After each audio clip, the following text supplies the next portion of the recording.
Hello, hello, and welcome back to Minotaur Hotel. We're gonna continue Kembish's story. Yeah. The night went on, and with it the stream of faces, men and women, young and old, bitter and victorious, cheerful and sorrowful. But all of them, memorable in their own way.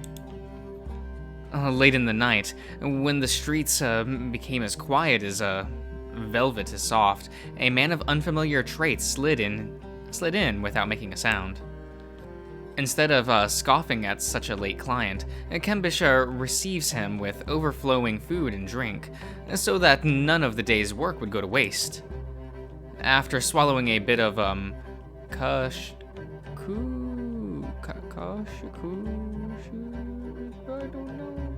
along with a plentiful gulp of liquor, the stranger at last spoke. The boar answered the traveler's every inquiry, but made none himself. His father taught him that it is impolite to ask questions of a guest before serving them. Ah, Gene, okay. Okay. Damn, this damn good food. Worth everything you charge and more. Your praise is appreciated, sir. If you don't mind me asking, where did you learn to cook? A bit of my grandma's Russian cookbook, a bit from the radio and television, and mostly from my ma and pa. Ever since I was a boy, I dreamt of having my own restaurant someday, so you can imagine how much I practiced. Oh, that seems loud. We'll quiet that down a little bit. The man took another bite of the yes. His shoulders slouched as he looked down at the ground. Almost unforgettable. Kembish bit his lip. The stranger's gaze rose up and scanned over the boar's face, tracing and evaluating every feature. And is your family from here? There's something in you, maybe your nose. It looks not quite. My mom's family comes from closer to China, where my father's has been all around the world over the centuries. My father's, yes. They did come from Greece and Turkey, though. Yes, that explains it. You look just a little more worldly. Excuse me. No offense, but there's something in you, in your face, that strikes me as foreign. Just the tidbit atypical, but in a familiar way. I mean, I don't mean this in a bad way. Sorry, I was just adjusting the volume on my computer, so it wasn't so loud in my ear.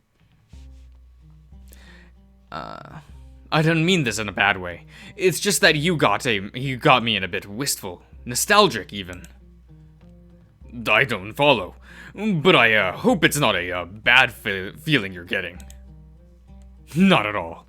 I just miss this good old days. I just miss those good old days that won't come back, you know. Kembish poured another cup, but without a second thought, the man cheered his good host's honor. You know, I have a friend who's opening a hotel, and he's looking for a cook, someone who, much like you, knows how to be a good host. I know for a fact this establishment pays well, and it's not too far from here. Would you happen to be available? It's kind of you, sir, but I'm not too great at holding down a job. And why's that? Let's just say I have a terrible case of bad luck. Things never go well for me. Plus, all the time I did try keeping a job, ended with people just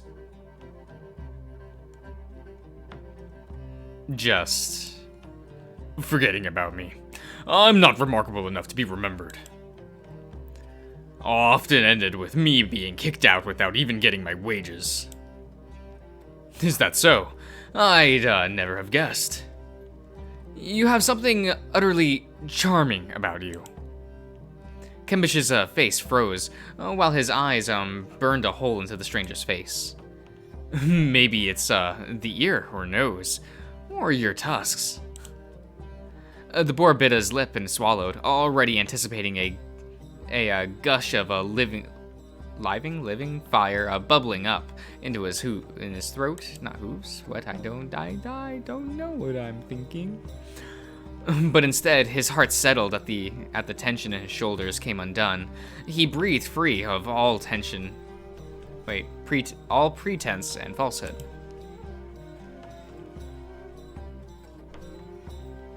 How did you know? Your charm was malfunctioning earlier. I passed by here a few times today, and I saw your tail coming out of your pants. Even now I can see the fur covering your hands, and then when I was approaching your tusks flashed just for a second. Good thing the streets are empty, huh? But have no fear. I am a friend to people like you. You can call me Gene. My name is Kembish, and it is a pleasure to host someone as understanding as you. The pleasure's all mine. Literally. The food and drink are exceptional. Now, if you'll allow me, I have one more thing to tell you. There's a cloud of misfortune growing nearby, dark and thick. If you know what's good for you, pack up and get out tonight. Kenbish looks up to the stars and did the math. How much he had spent on gas, how much he had sold today. The odds that the man's forecast was accurate. I can't. Not yet. I haven't sold enough to pay for the gas I spent on my way here.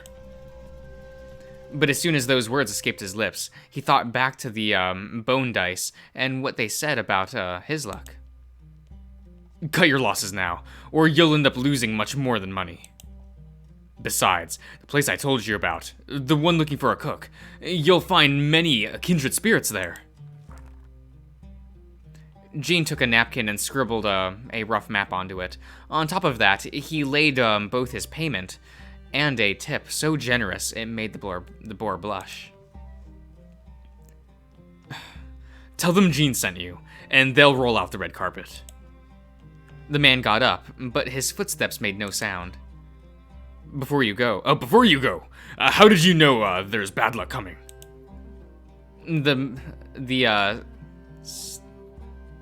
Stench? The stench of madness. There's someone unhinged and bitter around these parts. The kind of wretch who hates themselves so much they must cause trouble to just keep that disconnect at bay. At bay. Chances are they'll latch onto you if you're as unlucky as you say you are. With that, he was off. Under the cover of night, alone with his flashlight, Kembish threw the set of bone dice between his thighs. Three sets of throwing 3 dice 3 times. His hands started shaking midway through. 113, 28, 35, 41, 50, 60. Worse by far than the previous results. He bit clean through the pencil as realization set in. He didn't even have enough money to take the trip back home. The whole catastrophe would set him back by months. Perhaps he could get a gig nearby to make some quick cash, but even that could go.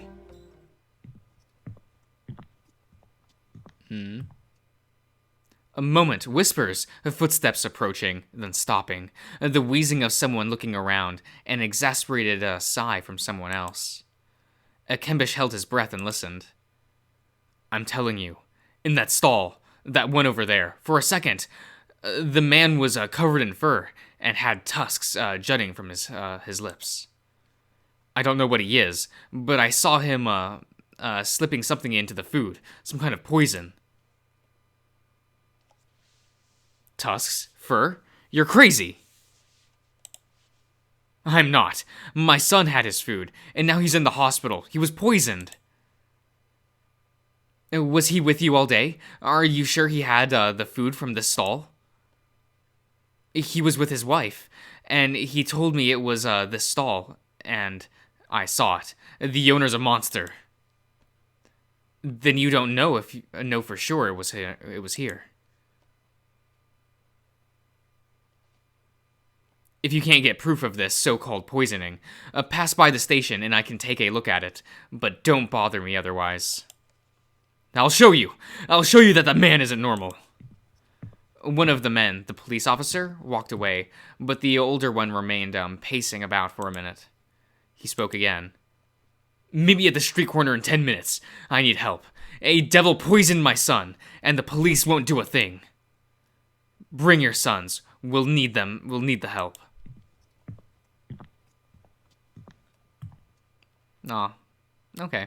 He walked away, still talking. As soon as the voice faded, Kembish got out of the truck and sprinted to collect his belongings. 7 minutes later, there was no evidence his stall had ever been there, and when morning broke, no one noticed its absence.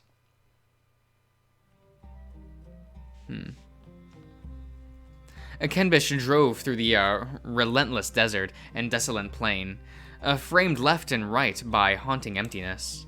He slept under an unfamiliar star-painting sky, alone and away from the spirits he held dear. And during daytime, once all fear had turned to sorrow, he cried onto the steering wheel, even as the towering hotel rose on the horizon. Familiar. Going home is not an option for him, not anymore. And that's why he's crying. Why his crying does not last long. That much self-pity is a luxury he cannot afford. He parked the car in front of the hotel and looked at it. The knot in his throat still stings. But if there is no direction he can allow himself, it's his dice. 3 rolls of rolling dice. 3 dice 3 times. The first done with dull-eyed depression, the second with curiosity, the third with alarm. The results are all following: 1 5 2 4 3 4 4 5 5 4 6 5. Aww. The other Minotaur. Okay. 5 times he repeats the exercise, and then 1 more just to be sure, all with similar results, and he would have continued were it not for an interruption. The boar had become so consumed with his dice rolling, he hadn't noticed someone approaching the truck. Sir, is everything all right? Kembish rolls his window down. Yes, I think so. Are you sure? You have been here for half an hour. If you want, I can at least get you some water. No, that's not necessary, but thank you. Very well. But if you need anything, food, water, housing, do not be afraid to ask. This is a hotel, after all. And with that, the Minotaur turns around and strolls back towards the hotel entrance. Until, at least, Kembish figures out how to open the door and falls out of the truck. Wait! Gene sent me here. He said you're looking for a cook. Gene did? That is so kind of him. It's true, we are in need of a cook, and you accept mythicals. Yes, of course. It would be very hypocritical of us not to, wouldn't you say? And where's your charm? Why are you? Charms don't work here.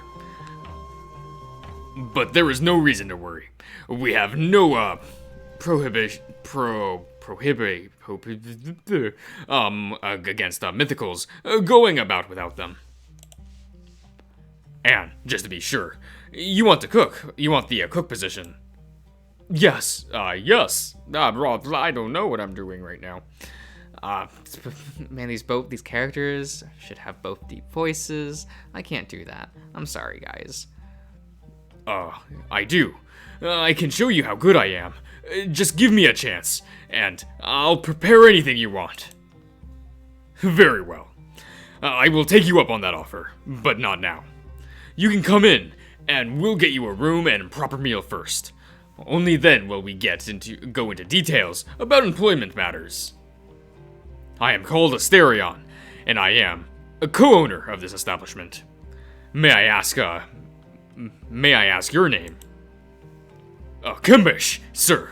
Thank you so much for this chance. I'll do good, sir. This is so cute. What the fuck? Kembish has checked into the hotel and is now made available in the R&D team and exploration team. You are now close to you can now choose to spend time cooking for guests with Kembish. And this can instantly heal guests who are temporarily unavailable due to injuries or temporary. People can get danger stat. I forgot. Don't worry about it. I'm thing yes. After our brief chat with Asterion and your newest staff member, you head to the office to plan the day's activities. Coda insists he is ready to come back to work, but you are not sure he's fully recovered.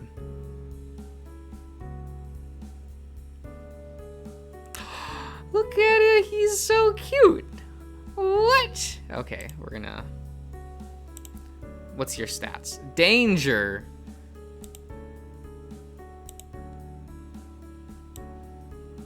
Can I just do this?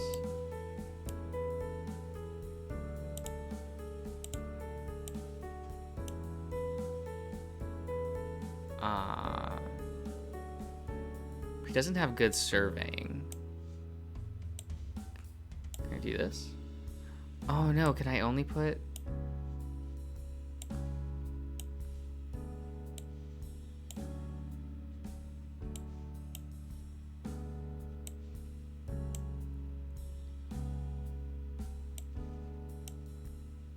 Two tech, 3 tech.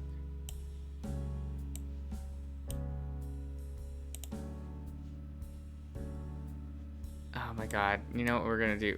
Here's what we're gonna do. We're gonna do this. Okay, so you have 1 tech. Oh wait, no. You have 3 tech. Yeah, you're going here. 1 tech, 1 tech, 2 contract. Okay, so we'll do this.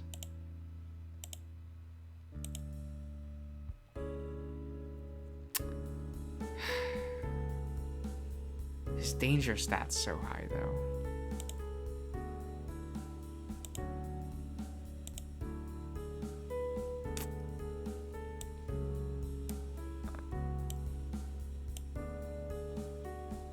Okay. That seems good. Oh,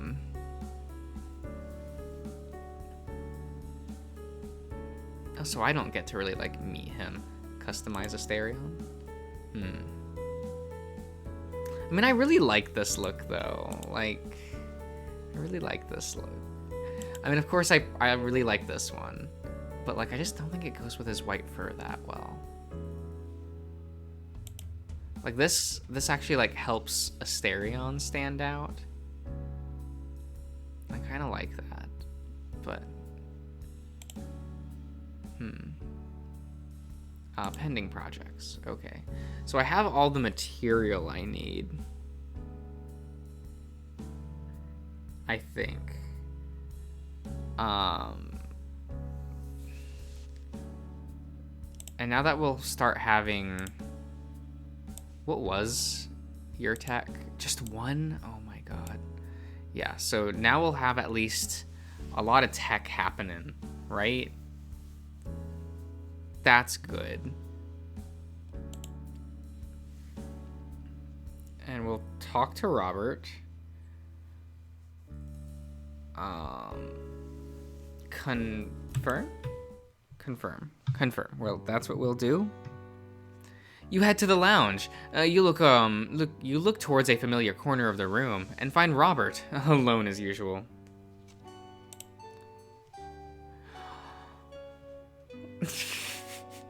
Is this a different shirt? Am I going crazy? Was he always wearing this?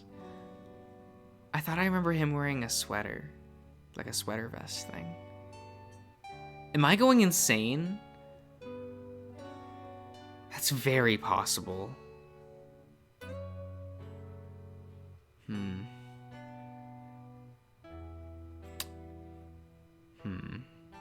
It's fine. It's fine. Yes. This time, the demon waves at you while you pass by. You stop for some chit-chat. Well, what is today's curiosity, Mr. Josh? Eager, aren't you? I didn't even bring it up this time.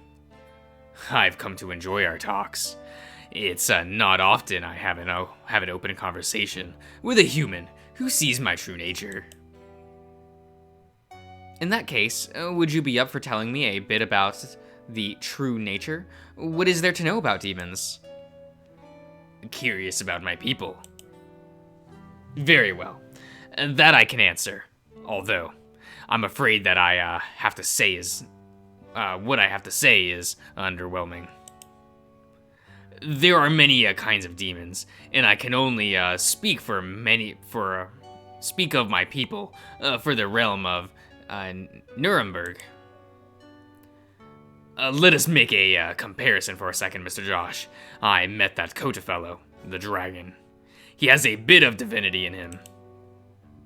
Not much, just a flickering flame, but it is there. Meanwhile, Lucas, or Luke, as he prefers to be called, he is closer to you and I. He told me of his family, and he is from an old pedigree. That of the Greeks. Their old mythical beings all carry a fragment of humanity. The Dark Soul? Okay. Oh no. And some argue their oldest ancestors were humans, modified by the gods. Pygmies, one might say. And that is the case for Asterion, is it not? I can see it in him, shining. A steady flame of humanity. Mixed, however, an exquisite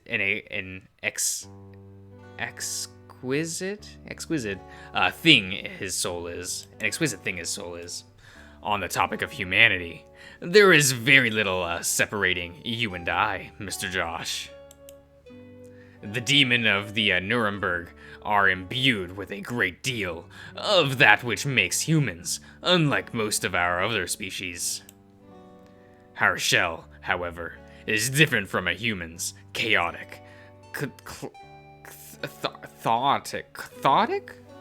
matter, magma, as you can see. It makes good armor. The life of a demon is often dangerous, and so we are all equipped to defend ourselves. Your classical demons, of the spade-tipped tail kind, are weaker and more adept at disguising as humans. It is useful for those who deal in souls. But my kind has no need for disguises. We rarely leave Nuremberg, and when we do, the usual charms suffice. Still, despite my appearance, I am gifted with a great deal of humanity. Which is why I have enjoyed my time here, around others of your own kind. I know my likeness sets me apart, but my job is just to defend the souls of the poor against the misdeeds of the wretched. So I enjoy it here, the company of fine men and women. I hope my company somehow lightens your day as well, Mr. Josh. You and Robert enjoy some time together, talking about his appreciation for humanity. You leave with a spring in your step. Oh, okay. You check in on the R&D team. They've made progress, but no project was completed. Let's check in on the exploration team. Your team found something. They found a petroglyph? Writing engraved into a slab of rock. You can read it by opening the files in the menu. Cool, cool. Okay, we'll end the part here, so I'll see you around, everyone.